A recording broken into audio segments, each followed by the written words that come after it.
I was brought up in music when it was about love for music, and yeah, of course it turned to a business and a career, but you gotta have the love for it before it turns to a business. Sometimes I think I'm doing this for no reason. Sometimes I think I'm wasting my breath. Sometimes I feel like nobody's listening. My hunger, my struggle, my pain, my tears, you know, that's what keeps me in the game. My goal in this rap shit is not just to be famous or blow up and all that shit. At the end of the day, I struggle and I put in every bit of work that I possibly can so I can say everything I got is what I deserve because I worked for it. Someone told me one time that it was 5% talent and 95% drive and determination that make an artist successful.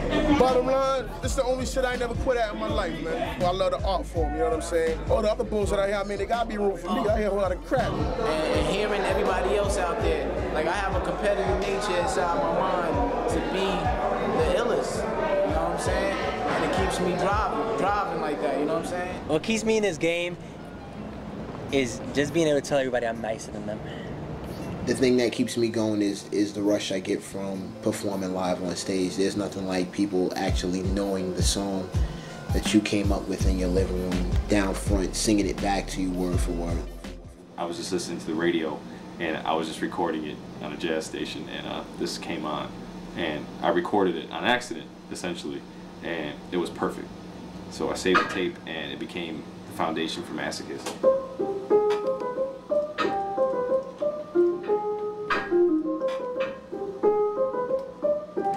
Now, it sounds simple, but there are a lot of different variations of this piano that I found.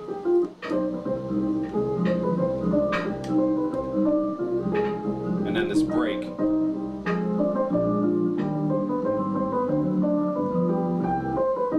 I remember coming up with the chorus took me a while to do, and I never had a third verse until after 9/11. There's a line in this song where I say, I feel the weight of a cheapened life when 5,000 people die. Sob, sob, feel bad for the rap artist, you know, that part.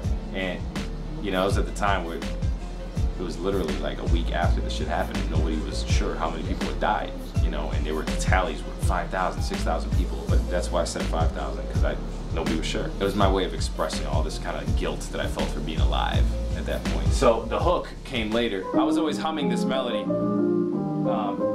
in my head.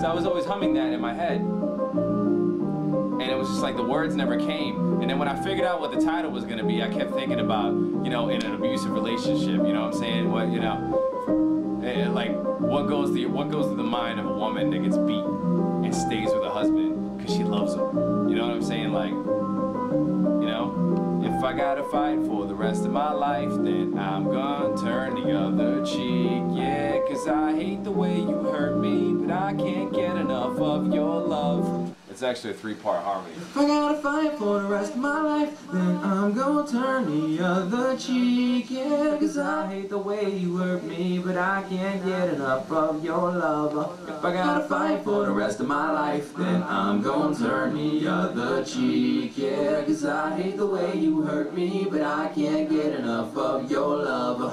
Now there's this really cool underlying part that pops in on the second hook that I love, this singing.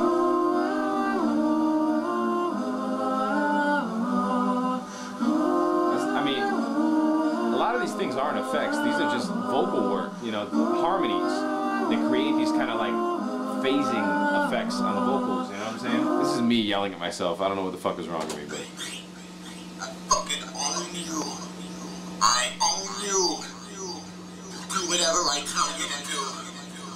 You fucking change your life for me, you understand? Wow. Do whatever I tell you to do, you fucking slut. That's nice. You're gonna do exactly what I tell you to do. I fucking own your soul. That's some shit you don't want to hear late at night. There's also a really interesting little piece in here that I like a lot. I added this actually right around the end of production for this record. I wanted it to fit more with the rest of the record, which is very lush and very produced and slick. You know? Every time I would hear the song, I would always kind of hum to it, this little melody that just kind of popped in my head.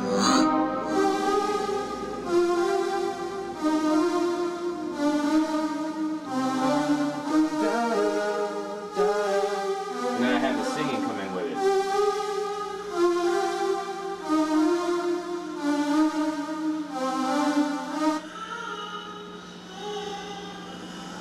that little melody is just, it's haunting. But it's very subtle, but we're very perceptive to minor changes in music, and little things like that add so much texture to a song that, you know, otherwise wouldn't be there. Masochist is a very personal song of mine. There's so many sacrifices that are made in terms of your financial situation, the amount of time you put in. You know, if you have relationships, you know, these things take tolls. You know, this music is like another woman in your life. You know what I'm saying? And you know, it's not just about reviews, and it's not just about people having bullshit opinions. You know, that's what a lot of people don't seem to understand. There's a life sacrifice. And so it's almost like you're whipping yourself all the time, and you're putting yourself out there and suffering. You know, the best way I could think about it was, is it masochism? You know, being beaten. Do I enjoy it? I had to think about it. You know, like, am I just a glutton for punishment? I don't know. So when I made Masochist, it was a cathartic experience. You know, it was my way of getting through all this shit and figuring out why exactly I was doing this. And in the end, I realized that I did it because this is my love. This is what I do. When I'm sad, I make music. When I'm happy, I just do it. And I think everybody has that kind of bit of masochist in us. We all have things that we'd all rather be doing. And what are you willing to sacrifice to do them?